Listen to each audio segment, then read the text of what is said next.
गुरुर्देवो महेश्वरः गुरुर्साक्षात् परब्रह्मा तस्मै श्री गुरवे नमः।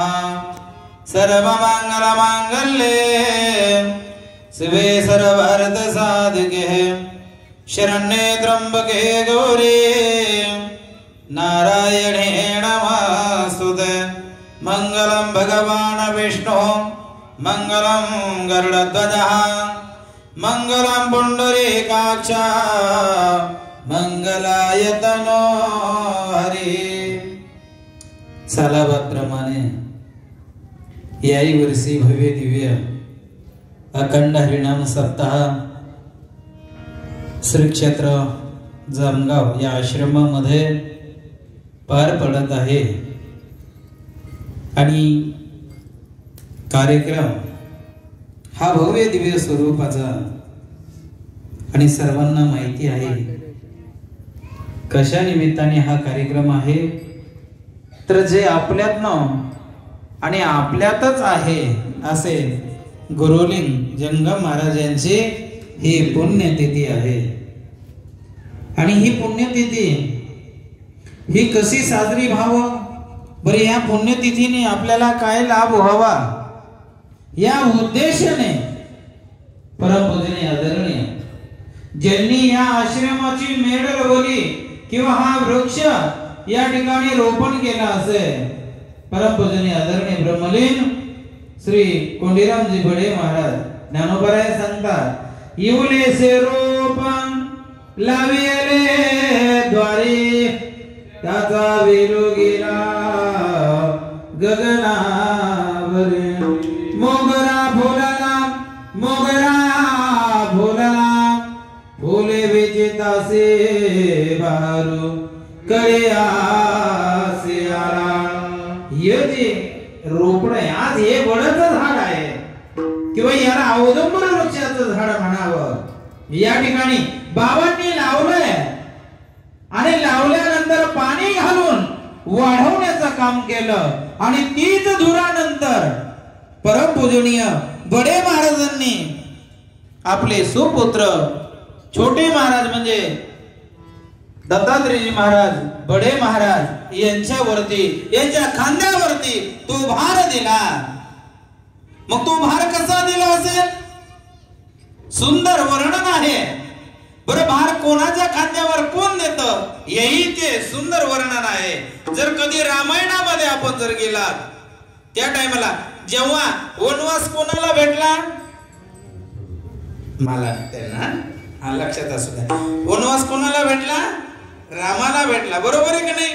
पण जेव्हा रामाला वनवास भेटला रे भेटला पण राम केव्हा कुठे गेले चित्रकूट पर्वतावरती त्याच्या अगोदर सिंगवेरपूरला गेले आणि गोहकणी किंवा त्या राजाने सांगितलं राम तुम्ही आलात ना आता इथं थांबा इथंच नगरी स्थापन करा अयोध्येत जाऊ नका कुठं वनात जाऊ नका हे सगळं सिंगवेरपूर आपल्या सेवेमध्ये आहे। सांगितलं नाही मी या ठिकाणी राहण्याकरता नाही आलो माझ्या वडिलांची रीत आहे आणि त्या रीतीप्रमाणे मी वागणार आहे। मग काय सांगितलं त्यांनी रघुकुल रीती सदा चली आई प्राण जाए परा वचन न जाए। अरे माझ्या वडिलांची रीत आहे माझ्या कुळामध्ये रघुकुलाची ही रीत आहे आणि या रघुकुलामध्ये मी जन्माला आलो आहे। मी जरी सूर्यवंशी असेल पण मी माझ्या वडिलांचं वचन पार करणार। तेच वचन बाबांचं वचन तेच वचन छोटे बाबा आपले तेच घेऊन आज विचार करा आताच परमपूजनीय आदरणीय योगी ऋषीराजी महाराजांनी वर्णन केलं की मागच्या वर्षी आम्ही या ठिकाणी आलो आल्यानंतर बाजूला मंडप होता छोटा शामियाना त्या ठिकाणी होता आणि त्या ठिकाणी सगळे महात्मे सर्व तुम्ही आम्ही सगळे एका जागेवरती पण आज अशी करामत झाली एकाच वर्षामध्ये महाराज ते सोडावं लागलं नि दबसावं लागलं। ही कोणाची कृपा असेल कोणाची मला एक ऐकायला येत नाही बघा सद्गुरूची आहे की नाही. मग त्या सद्गुरूसाठी एकदा जोरदार टाळ्या झाल्या पाहिजेत का नाही. आवाजच आला नाही. जरा आवाज आला म्हणजे त्यांनाही जरा बरं वाटतं ना. आणि बरं वाटतं म्हणजे तुम्ही म्हणजे हौसला आहे आमचा. आणि तो हौसला घेऊन आम्ही इथपर्यंत पोहोचतोय. म्हणजे बाबा या ठिकाणी सुंदर हा सभा मंडप आणि या सभा मंडपामध्ये काहीतरी पूर्वजन्मीच संचित आपण बरोबर घेऊन आलो. आणि त्याच्यामध्ये असे परमपूजनीय आदरणीय कोंडीरामजी बाबा बडे महाराज हे आपल्याला गुरु लाभले. दत्तात्रेयजी महाराज गुरु लाभले. आताच आदरणीय महाराजांनी वर्णन केलं संदीपनी ऋषींच्या आश्रमामध्ये. अरे जगाचा मालक शिकायला आला, शिकायला जगाचा मालक शिकायला आला. आणि आल्यानंतर त्या ठिकाणी थोड्याच कालावधीमध्ये वेद अध्ययन वगैरे पूर्ण केलं. आणि केल्यानंतर गुरुजींजवळ गेले.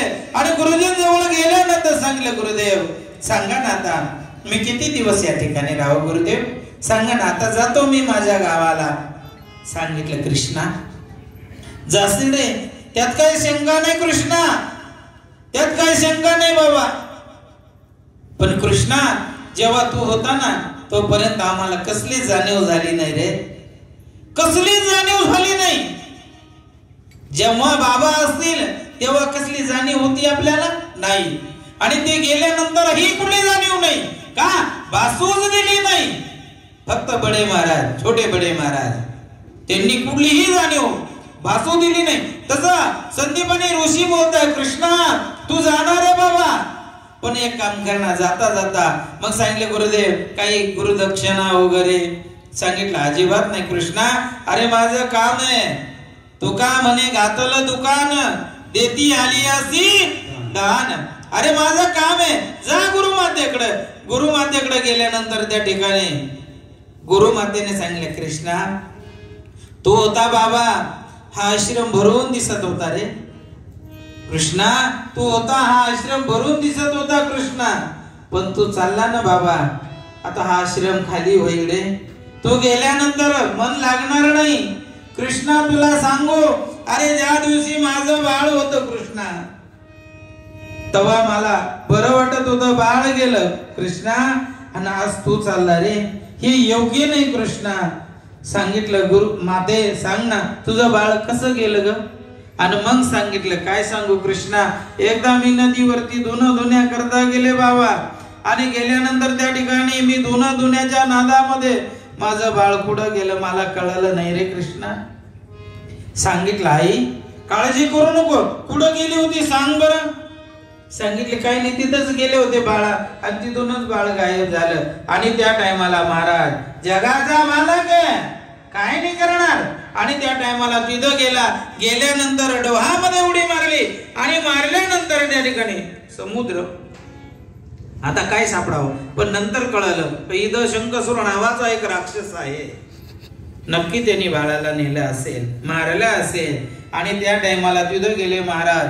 आणि तिथं गेल्यानंतर ललकारल्या बरोबर सांगितलं देवा अरे त्या बाळा करता काय होईना तू पण माझ्या दारात आला. पण त्याला ही काहीतरी पुण्यच लागतं. पुण्याशिवाय काही होत नाही. आणि आज तू इथं आला ना बाबा सांग तुला काय पाहिजे. तुझ्यासाठी सगळं काही देतो. आणि त्यांनी शंख दिला. पंचजन्य महाभाव शंख दिला. आणि सांगितलं कृष्णा मी बाळाला आणलं नाही पण बाळ नक्की यम लोकामध्ये असेल. जे 27-28 प्रकारचं नरक असेल त्या नरकामध्ये असेल.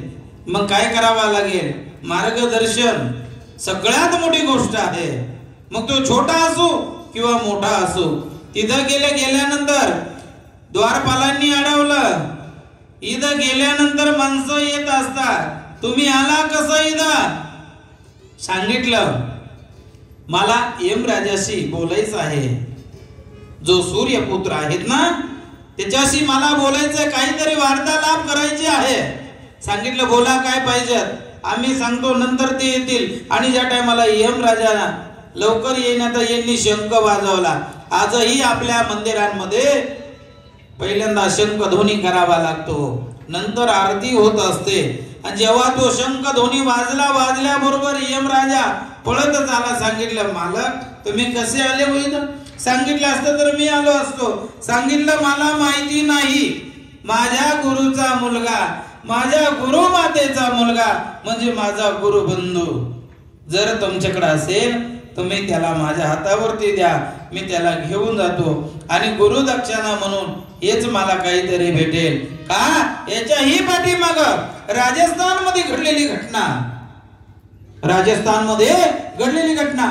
3 लोक आहे साधू, आणि दोघांनी सांगितलं, अहो तुम्ही तिकडे जाताय ना, जाऊ नका, कारण तिकडे गेल्यानंतर माणसं रिटर्न येत नाही. सांगितलं, काय येत नाही? अरे जरी नाही आलो पण तू आणीन ना, मला विश्वास माझा आहेत ना ते देवावरती.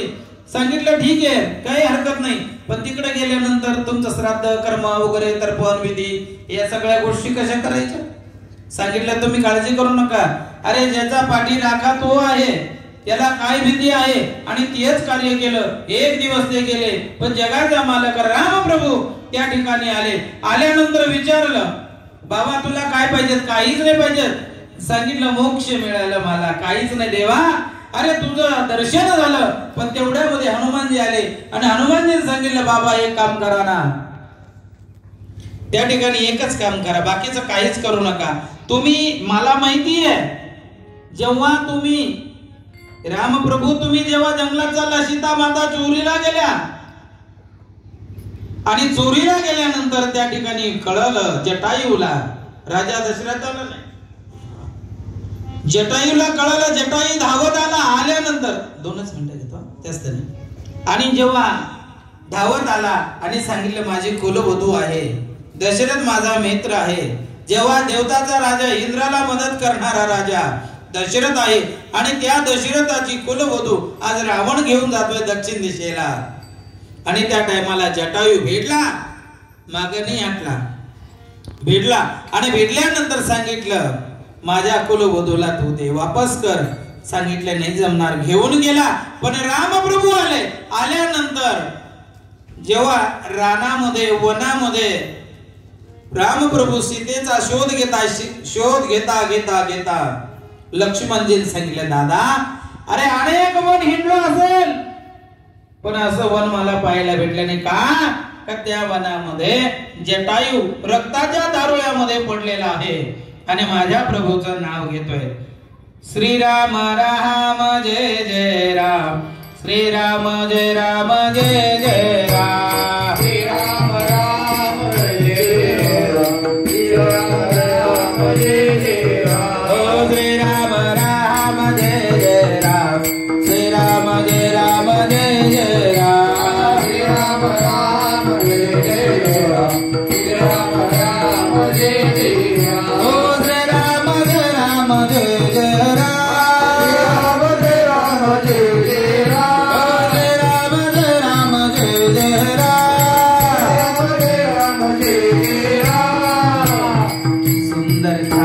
राम, ज्यांच्यामुळे आहे असे परमपूजनीय आदरणीय बडे महाराज आणि महाराजांच्या विनंतीला मान देऊन या ठिकाणी तुम्ही आम्ही सर्व आलात, त्याबद्दल सर्वांचे धन्यवाद.